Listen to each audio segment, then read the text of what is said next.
সকলকে জয় যিশু। সকলকে স্বাগত এবং ধন্যবাদ জানিয়ে প্রভুর বাক্য নিয়ে চলে আসলাম আরও একটা সুন্দর দিনে। প্রতিটা সময়ের মতন, প্রত্যেকটা দিনের মতন আজকের আরও একটা সময় আমরা প্রভুতে পেয়েছি।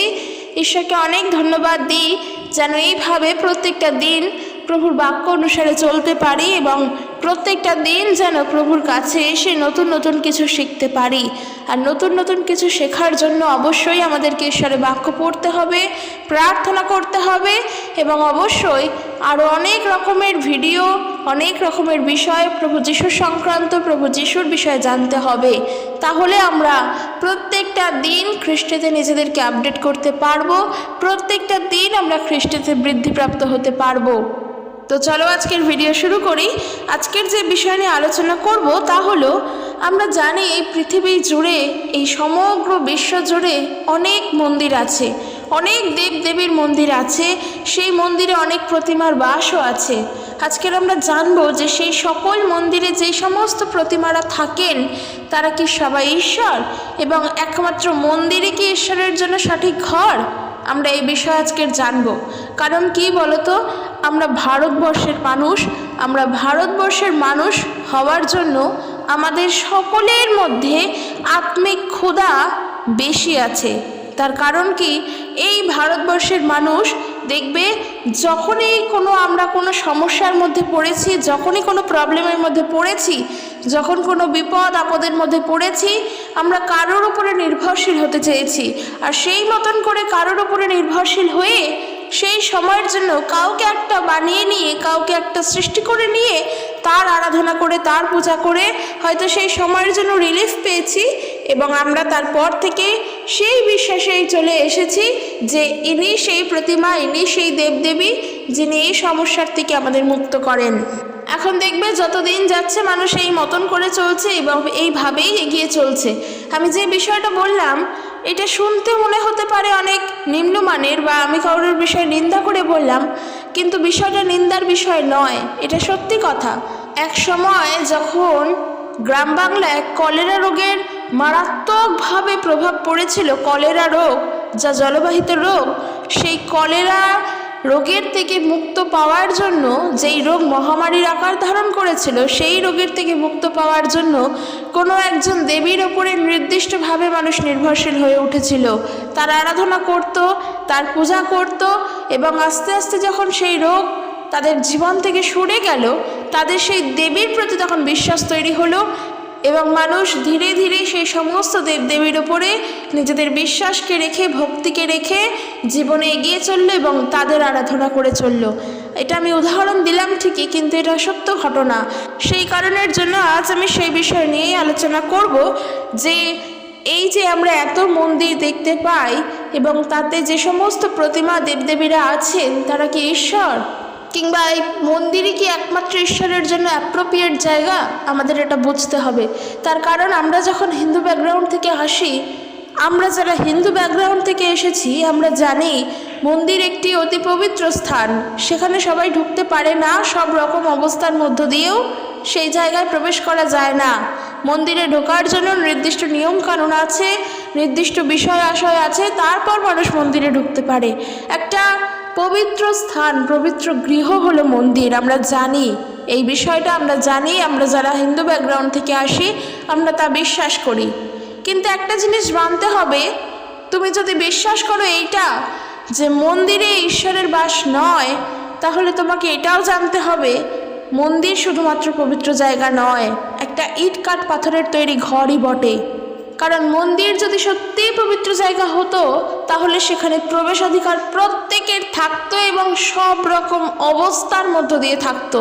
খেয়াল করে দেখবে আমাদের পাড়ার মধ্যে যদি কোনো বিশেষ বিশেষ মন্দির থাকে, প্রত্যেকের পাড়াতেই আছে, কারণ আমরা সেই জায়গা থেকেই বড় হয়ে আসছি, বিশেষ বিশেষ মন্দির থাকে, সেই মন্দিরে কিন্তু সবাই প্রবেশ করতে পারে না। তুমি বিশেষ করে যখন পরিষ্কারভাবে থাকো না, তখন তো তুমি পারবেই না মন্দিরে প্রবেশ করতে। তারপরে মন্দিরে প্রবেশ করার পরেও যেখানে প্রতিমা থাকে সেই স্থানেও তুমি যেতে পারবে না, তার ঘটকে ধরতে পারবে না। সে নানা, যেহেতু আমি সেই জায়গা থেকে এসেছি আমি জানি, তো নানা সমস্যা থাকে। কিন্তু সত্যি কথা বলো তো, যদি ঈশ্বর এমনই হন তাহলে ঈশ্বর কি কখনো চাইবেন না যে তার সন্তানেরা তার কাছে আসুক? বরং ঈশ্বর চাইবেন আমরা যেন যে কোনো মুহূর্তে, যে কোনোভাবে, যে কোনো অবস্থায় শুধু তার কাছেই আসি। তাহলে কেন এরকম বাধা নিষেধ? কেন এত বাধা নিষেধ? কেন এত পর্দা? যেই পর্দার অন্তরালে থেকে যাব কিন্তু ঈশ্বরকে বুঝবো না, কেন এমন জিনিসটা থাকবে? আজ আমি সেই বিষয় নিয়ে জানাতে চাই যে দেখো, প্রভু যীশু খ্রিস্টের বিষয়ে আমি বলতে চাই। এই যে প্রভু যীশু খ্রিস্টের বিষয়ে আমরা যখন দেখি, আমরা দেখি তার কাছে প্রবেশাধিকার প্রত্যেকের জন্য, সকলের জন্য। তার দ্বার সব সময়ের জন্য খোলা। তোমার যখন খুশি তুমি তখন আসো। তুমি যত বড়ই ব্যক্তি হও না কেন, যত তুমি নিম্নমানের ব্যক্তি হও না কেন, তুমি যত মহাপাপী হও না কেন, তার কাছে প্রত্যেকে আসো। তার দ্বার সব সময়ের জন্য খোলা। তার কাছে আসা মানে চার্চে গিয়ে পড়ে থাকা নয়। আমরা প্রভু যীশু খ্রিস্টের মন্দির হিসেবে চার্চ, প্রার্থনার গৃহ, চার্চকে আমরা প্রাধান্য দিই, তাই তো? মণ্ডলীকে আমরা জানি। চার্চ কিন্তু ঈশ্বরের গৃহ নয়। চার্চের সঙ্গে ঈশ্বরের কোনো সম্পর্ক নেই। মন্দিরের সাথে প্রতিমার কোনো সম্পর্ক নেই। এটা আগে আমাদেরকে বুঝতে হবে। মন্দির হলো একটা ইট কাঠ পাথরের তৈরি ঘর, যেখানে ঈশ্বর বসবাস করতে পারেন না। তোমার চার্চ, তোমার মণ্ডলী হলো একটা সিমেন্টের তৈরি টাইলস বসানো, পাথর বসানো একটা ঘর, যেখানে প্রভু যীশু থাকতে পারেন না। ওটা তার জন্য সঠিক জায়গা নয়। কাজেই চার্চের সঙ্গে খ্রিস্টের কোনো সম্পর্ক নেই, মন্দিরের সঙ্গে প্রতিমার কোনো সম্পর্ক নেই।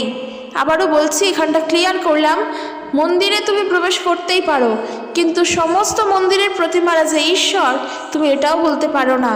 কারণ ঈশ্বর, আবারও বলছি, কোনো নির্দিষ্ট সাকার রূপে তিনি ধরা দেন না।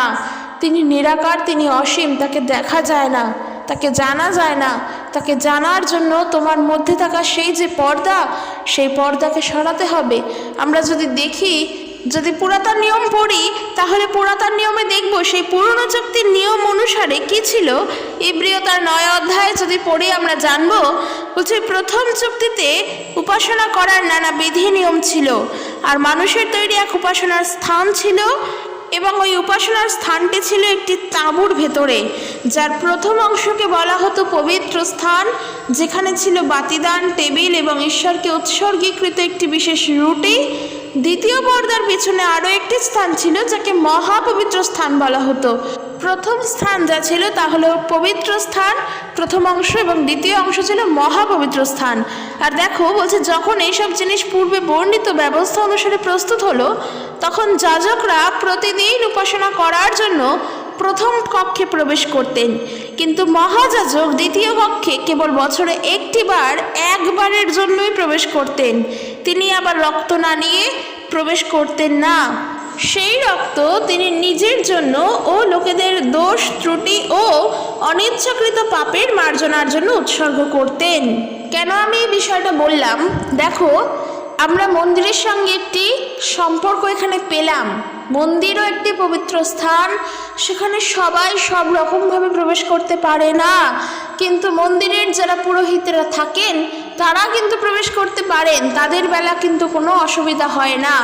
কিন্তু তুমি আজকের যদি স্নান না করে মন্দিরে প্রবেশ করো, তুমি তা পারবে না। হ্যাঁ, অবশ্যই পুরোহিতেরাও পরিষ্কার পরিচ্ছন্ন কাপড়ে তারপরেই মন্দিরে প্রবেশ করে। আর যদি আমরা ঈশ্বরের বিষয় চিন্তা করে দেখি যে ঈশ্বর তো চান যেন সব সময় আমরা তার কাছে আসি। এখন আমাদের চোখের সামনে এই মন্দিরই যদি একমাত্র ঈশ্বরের গৃহ হয়, এই মন্দিরে যদি ঈশ্বরের একমাত্র স্থান হয়, তাহলে তো আমরা ঈশ্বরের কাছে বসে শান্ত হয়ে কথা বলার জন্য, নিজের কষ্টের কথা জানানোর জন্য সুযোগই পাবো না, কারণ আমরা সবসময় তার মন্দিরে প্রবেশ করতে পারছি না। ঠিক এই কারণের জন্যই ঈশ্বর এত মহান যে তিনি নিজে আমাদের কাছে এসে ধরা দিলেন। এই দূরত্বটা যেন আর না থাকে, এই দূরত্ব সময়টা যেন আর না থাকে, এই ব্যবধানটা যেন আর না থাকে, যে সব সময় তার পবিত্র স্থানে গিয়েই আমাদেরকে প্রার্থনা করতে হবে, তার মন্দিরে গিয়েই তার আরাধনা করতে হবে, একেবারের জন্য না। আর আরও একটা যেটা আমি বলে দিলাম, যে মন্দিরের প্রতিমা মানেই তারা ঈশ্বর, এমনটাও কিন্তু নয়, আমাদেরকে বুঝতে হবে। কারণ আমরা পুরাতন নিয়ম যখন পড়ি, পুরাতন চুক্তি যখন দেখি, সেখানেও এরকম বিধিনিষেধ। শুধুমাত্র আমি বলবো না যে হিন্দু ধর্মের মধ্যে এই বিধিনিষেধ আছে, না। যখন আমরা পুরাতন নিয়ম পড়ি, ওল্ড টেস্টামেন্ট পড়ি, ঈশ্বরের বাক্য থেকে দেখি, বাইবেল থেকে, খ্রিস্টান ধর্ম মতে পুরাতন নিয়মে দেখি, সেখানেও নানা বিধিনিষেধ, নানা রকমের নিয়ম কানুন রয়েছে।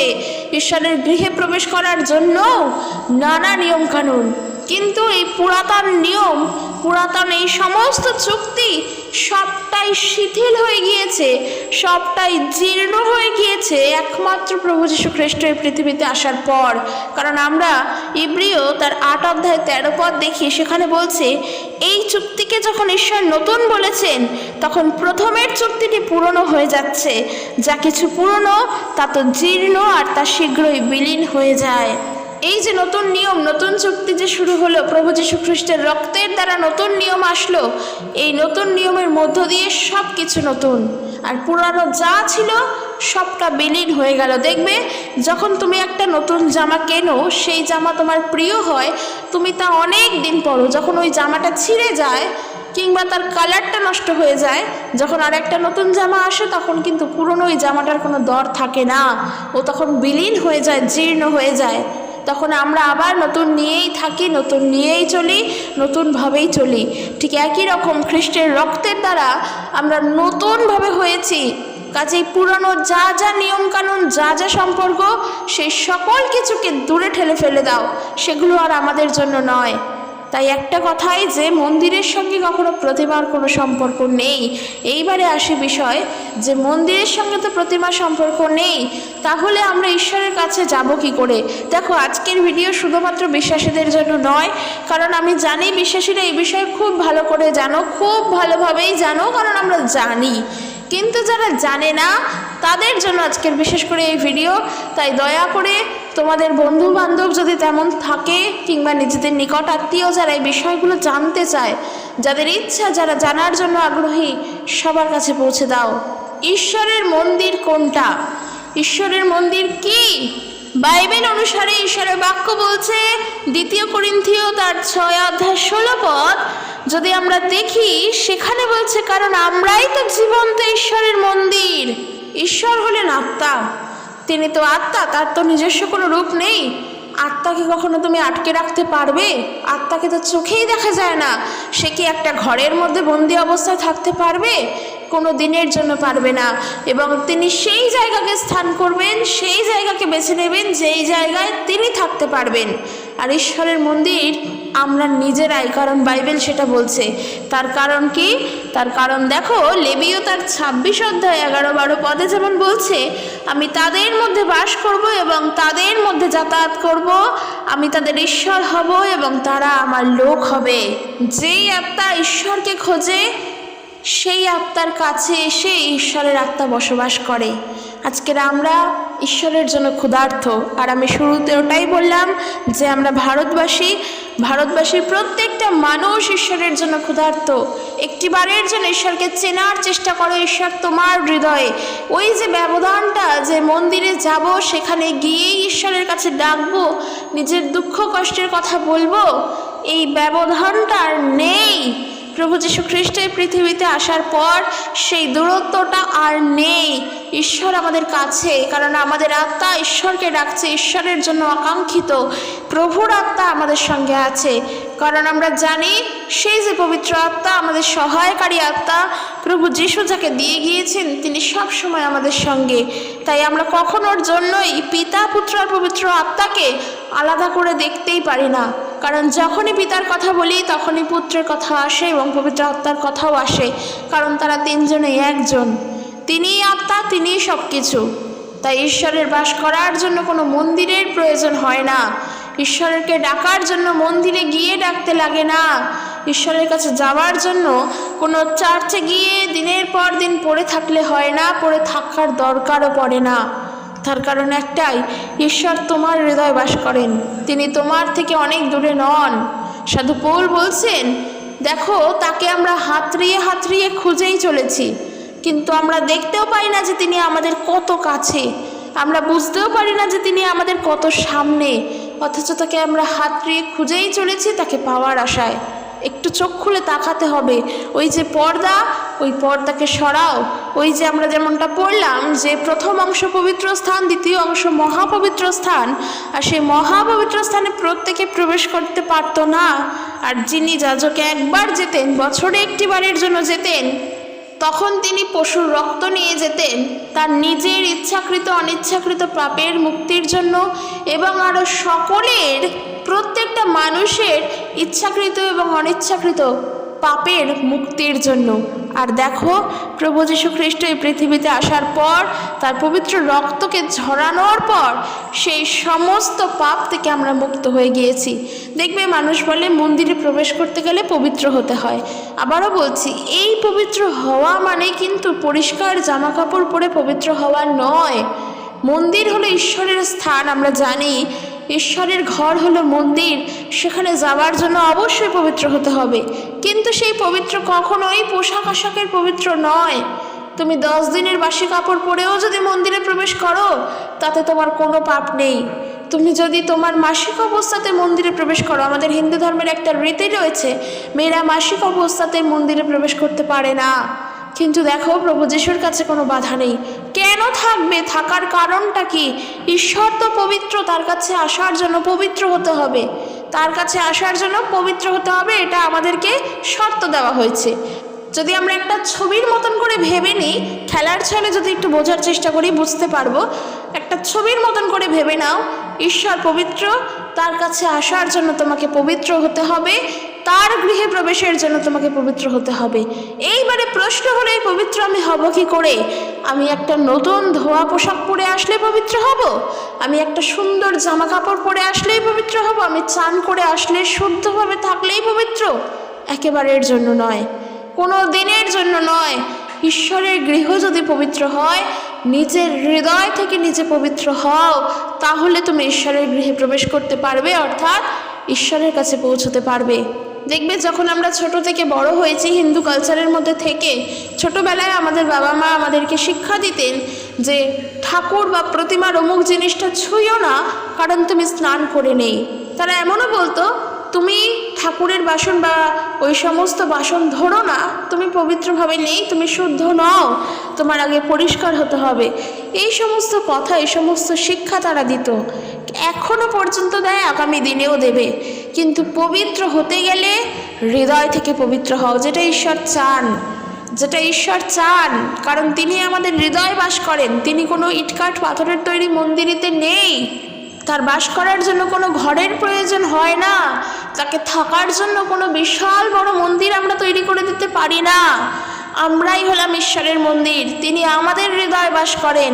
তাই যদি ঈশ্বরের মন্দির পবিত্র বলেই আমরা দেখে থাকি, যা বাহ্যিক দৃষ্টিতে মন্দির দেখি এতটা পবিত্র, তাহলে আমরা যদি নিজেরাই ঈশ্বরের মন্দির হই, তাহলে আমাদেরকে আরও কত পবিত্র করে তুলতে হবে, যেখানে সত্য ঈশ্বর বাস করেন।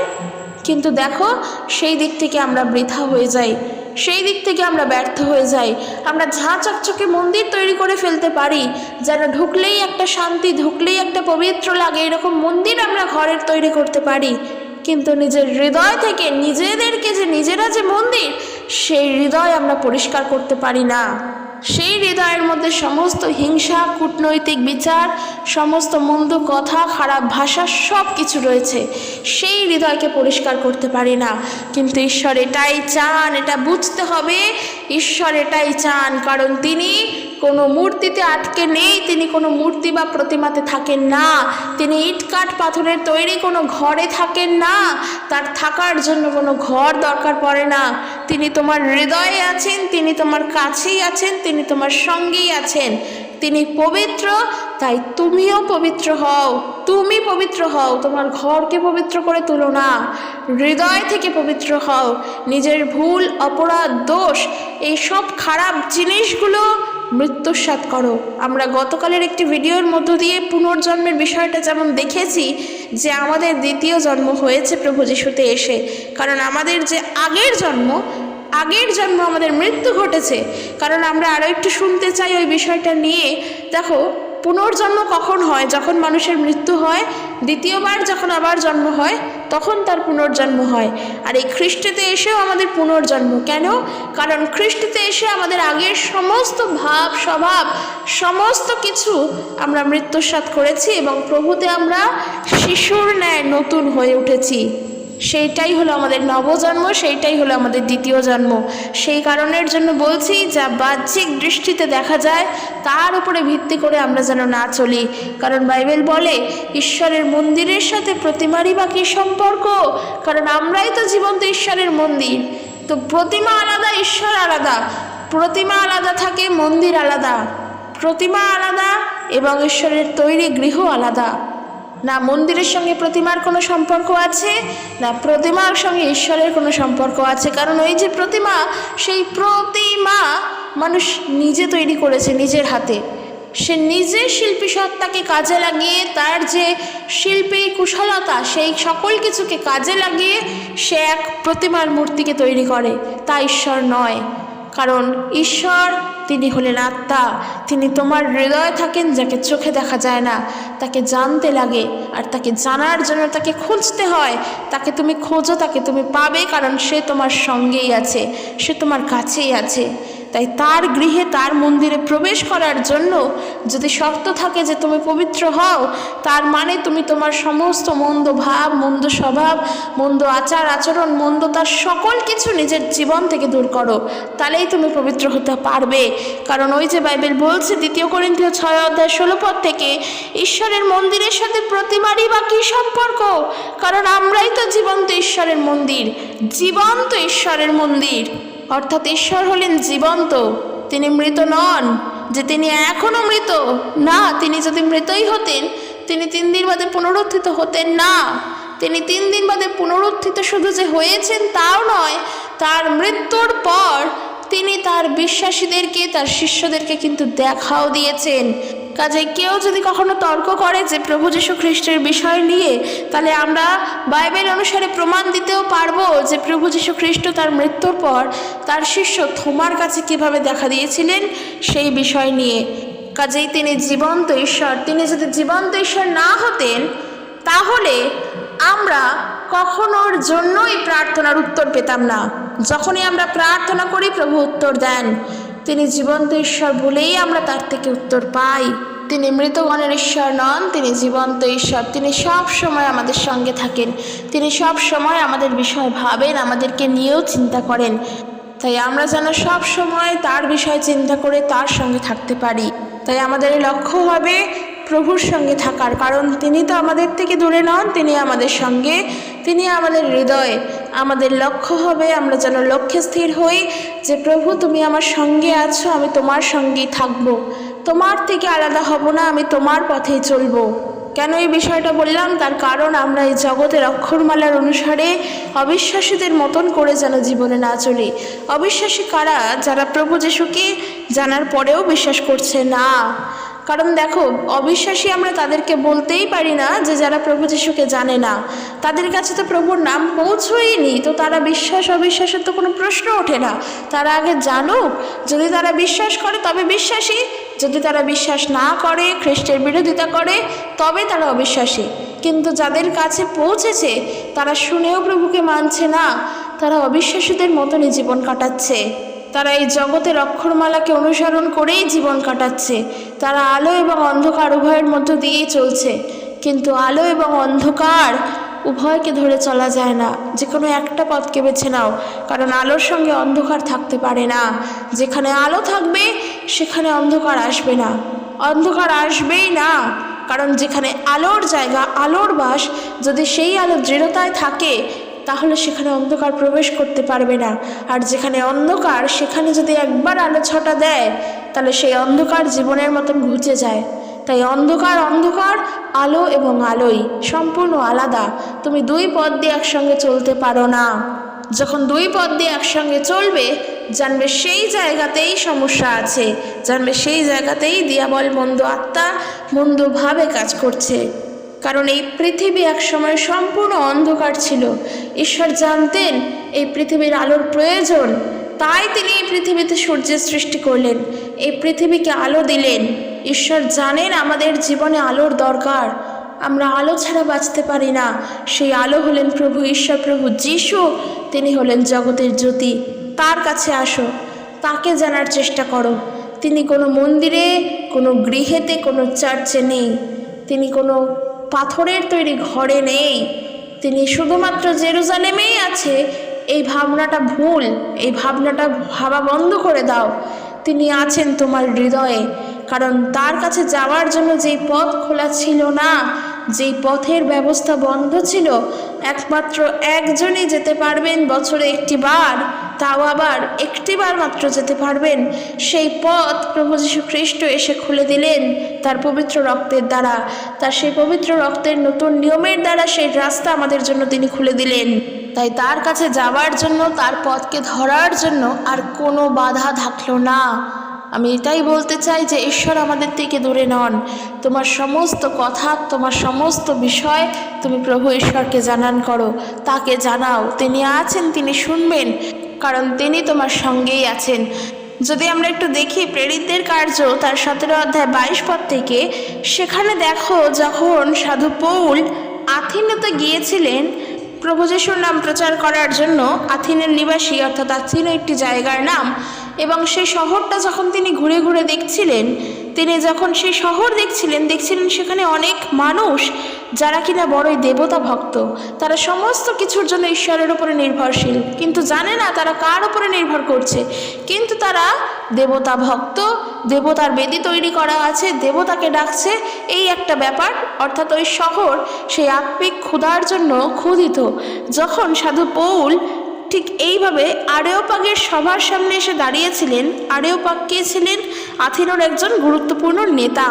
সেই সভার সামনে যখন পৌল এসে দাঁড়ালেন, তখন তিনি বলছেন, হে আথিনীয় লোকেরা, আপনারা দেখছি বড়ই সমস্ত ব্যাপারে খুবই দেবতা ভক্ত, খুবই ধর্মপ্রবণ। কারণ আমি বেড়াতে বেড়াতে আপনারা যাদের আরাধনা করেন সেগুলি লক্ষ্য করতে করতে একটি বেদি দেখলাম যার উপর লেখা আছে অজানা দেবতার উদ্দেশ্যে। তিনি বলছেন, আর আমি সেই অজানা দেবতার কথাই আপনাদের কাছে উপস্থিত করছি, যিনি হলেন ঈশ্বর। তিনি এই জগৎ এবং তার মধ্যেকার সকল কিছুকে সৃষ্টি করেছেন। তিনি হলেন নির্মাণকর্তা, তিনি স্বর্গ এবং পৃথিবীর প্রভু। তিনি মানুষের হাতে তৈরি মন্দিরে বাস করেন না। মানুষের হাতের সেবা কার্যের প্রয়োজনও তার নেই, তার তো কোনো কিছুরই অভাব নেই। তিনি সকলকে জীবন, শ্বাস ও যা কিছু প্রয়োজন তা দিচ্ছেন। শুরুতে ঈশ্বর একটি মানুষকে সৃষ্টি করে এবং সেই একজন মানুষ থেকেই মানব জাতির সৃষ্টি করেছেন, আর গোটা পৃথিবীটা তাদের বসবাসের জন্য দিয়েছেন। তিনি নির্ধারণ করে রেখেছেন কোথায়, কখন, কোন জায়গায় তারা থাকবে। ঈশ্বর চেয়েছিলেন যেন মানুষ তার অন্বেষণ করে, তার খোঁজ করতে করতে তারা যেন শেষ পর্যন্ত তার নাগাল পায়। অথচ তিনি আমাদের কারোর থেকে দূরে নন। ঈশ্বর চান যেন মানুষ তাকে খোঁজে, কিন্তু তাকিয়ে দেখো, তিনি আমাদের সঙ্গেই আছে। তিনি আমাদের থেকে দূরে নন, তিনি আমাদের সাথে। কারণ কি বলছে? কারণ তাতেই আমাদের জীবন, গতি ও সত্তা। প্রভু যীশু খ্রিস্টতেই আমাদের জীবন চলছে, আমাদের গতি, আমাদের সত্তা। এই তিনটের আলাদা আলাদা মিনিং আছে। সেই কারণের জন্য দেখো, বিষয়টাও সেই রকম যে মন্দির মানেই ঈশ্বর থাকছেন তা নয়। মন্দিরে প্রবেশ মানে পবিত্র হতে হবে, আর এই পবিত্র হওয়ার অর্থ কিন্তু আভ্যন্তরীণ অর্থ। এ কিন্তু বাহ্যিক দৃষ্টিতে পবিত্র হওয়া নয়, বা আমরা যেভাবে চোখে দেখতে পাই সেই অর্থে এটা পবিত্র হওয়া নয়। আর ঈশ্বরের মন্দিরের সঙ্গে ঈশ্বরের কোনো সম্পর্ক নেই, কারণ এই মন্দির যখন মানুষের হাতে তৈরি মন্দির, সেই মন্দিরের সঙ্গে ঈশ্বরের থাকার কোনো সম্পর্ক নেই। মন্দির হলে তুমি নিজে, তাই নিজে সম্পূর্ণ পবিত্র হও। যেখানে প্রভু থাকতে চান তাকে সেই জায়গায় রাখো, তিনি ওইখানেই বাস করতে চান। নিজের হৃদয়কে পবিত্র করে তোলো, যেটা প্রভু চান। কিন্তু আমরা যা বাহ্যিক দৃষ্টিতে দেখি যে মন্দিরে প্রবেশ মানে একমাত্র পবিত্রভাবে প্রবেশ করতে হবে, পুরোহিতরাই যেতে পারবে বিশেষ বিশেষ সময়ে, আমরা যেতে পারবো না। এই যে ব্যবধানগুলো, এই সকল ব্যবধান খ্রিস্ট যিশুতে এসে বিচ্ছিন্ন হয়েছে। কারণ প্রভু যীশু পৃথিবীতে এসেছিলেন যেন মানুষের সঙ্গে ঈশ্বরের সম্পর্ক পুনরায় স্থাপিত হয়। প্রভু যীশু তা করে গিয়েছেন। তাই তার উপরে নির্ভরশীল হও, তাকে স্মরণ করো, তার পথে চলার চেষ্টা করো, যেন আমাদেরকে তিনি সেই পথের অনুসরণকারী করে নিয়ে চলতে পারে, যেন আমরা তার ইচ্ছা অনুসারে চলতে পারি। তাকেই যেন আমরা পবিত্রতার সহিত আমাদের জীবনে আহ্বান করতে পারি, নিজেরা যেন পবিত্র হয়ে চলতে পারি। মানুষের হাতে তৈরি যিনি ঈশ্বর বলে আমরা প্রমাণ করি বা আমরা দেখি মানুষের হাতে তৈরি প্রতিমা, তারা যে ঈশ্বর এমনটা ভাবার কারণ নেই। কারণ আমরা আজকে পড়লাম প্রেরিতদের কার্য তার 17 অধ্যায়, সাধু পৌল বলছেন যে মানুষের হাতের সেবা কার্যের প্রয়োজন তার নেই। ঈশ্বর যিনি এই জগৎ এবং তার মধ্যকার সকল কিছুকে সৃষ্টি করেছেন, তিনি কোনো মন্দিরে বা মানুষের হাতে তৈরি কোনো মন্দিরে বা ঘরেও থাকেন না। তিনি যদি আমাদেরকে সৃষ্টি করেন তাহলে কি তার থাকার জায়গার অভাব? তিনি যদি আমাদেরকে ঘর বাড়ি বাসস্থান দেয়, তার কি তাহলে থাকার জায়গার অভাব? তিনি আমাদের খাদ্য দিলে তার খাদ্যের অভাব? তাকে আমরা সেবা করছি, কিন্তু আমরা আমাদের হাতে তৈরি সেবা আমরা করছি না। আমরা আরাধনা করি, তার আরাধনা করা তার সেবা কার্য করা। ঈশ্বরের আরাধনা হয় মন্দিরে গিয়ে, আর তুমি তোমার হৃদয় দ্বারা ঈশ্বরের আরাধনা করো, তাহলে সেটা হবে একমাত্র আত্মিক আরাধনা, যেটা প্রভু চান। ওই লোক দেখানোর জন্য আরাধনা, মন্দিরে গিয়ে অনেক জোরে জোরে চিৎকার করে আরাধনা, কিংবা চার্চে গিয়ে চিৎকার করে গান করে আরাধনা করা, সেটা আরাধনা নয়। যেই আরাধনা প্রভু চান সেটা তুমি তোমার জীবন দ্বারা, তোমার হৃদয় দ্বারা আরাধনা করো, ওটা হলো আত্মিক আরাধনা। প্রত্যেক দিন ঘুম থেকে উঠে বেলায় এবং রাত্রে শুতে যাওয়ার আগে কিংবা দিনে নিয়ম করে তাকে আমরা গান করছি, তার উদ্দেশ্যে প্রশংসা করছি, সেটা এক সময় গিয়ে লোককে দেখানোর জন্য হয়ে যায়। কিন্তু তুমি যখন তোমার হৃদয় দ্বারা, তুমি তোমার আত্মা দ্বারা, যখন তোমার দেহ দ্বারা তার আরাধনা করছো, সেটাই তোমার পবিত্র আরাধনা। ঈশ্বর এটাই চান। তাই এই জায়গাগুলো আমাদেরকে ক্লিয়ার করতে হবে যে মন্দিরের সঙ্গে ঈশ্বরের কোনো সম্পর্ক নেই। তবে হ্যাঁ, সেই মন্দির যদি তুমি নিজে হও, তুমি যদি সেই মন্দির হিসেবে নিজের হৃদয়কে পবিত্র করো, তাহলেই সেখানে ঈশ্বর বাস করবেন। প্রভু এটাই চান। তাই বিশ্বাসী ভাই বোনেরা, সবার জন্য বলছি যেন আমরা ঈশ্বরের পবিত্র মন্দির হয়ে উঠতে পারি। আর যারা প্রভুর বাক্য শুনলে যদি এমন কেউ থেকে থাকো, আমি সবার জন্য বলতে চাই, নিজেরা প্রভু যিশুকে বিশ্বাস করো। ঈশ্বর সেইখানেই। তোমার দুঃখর কথা বলার জন্য তখন কোনো মানুষের কাছে যেতে হবে না, প্রভু যিশুই আছেন, তা শোনার জন্য ঈশ্বর আছেন। তিনি সহজেই শুনতে পারবেন তোমার কথা, তাকে তুমি সহজেই বলতে পারবে। কোনো নিয়ম কানুন বিধিনিষেধের দরকার নেই, তিনি তোমার কথা শুনবেন। তো আশা করি আজকের ভিডিও ভালো লেগেছে। যদি ভালো লাগে অবশ্যই লাইক কমেন্ট করে জানিও, আর ভিডিওটি অবশ্যই শেয়ার করে দিও। কারণ আবারও বলছি, সবাইকে জানতে হবে। এখনও অনেক অনেক অনেক মানুষ জানে না। তার কারণ ঈশ্বরকে আমাদের প্রত্যেকের দরকার, প্রত্যেকের প্রয়োজন। ঈশ্বর থেকে আমরা আজকের অনেক দূরে, ঈশ্বরকে জানতে হবে। তাই সবার কাছে চলে যেও এবং প্রভুর কথা প্রচার করো। ঈশ্বর তার আপন বাক্যের দ্বারা আশীর্বাদ যুক্ত করুক। জয় যিশু। Praise the Lord.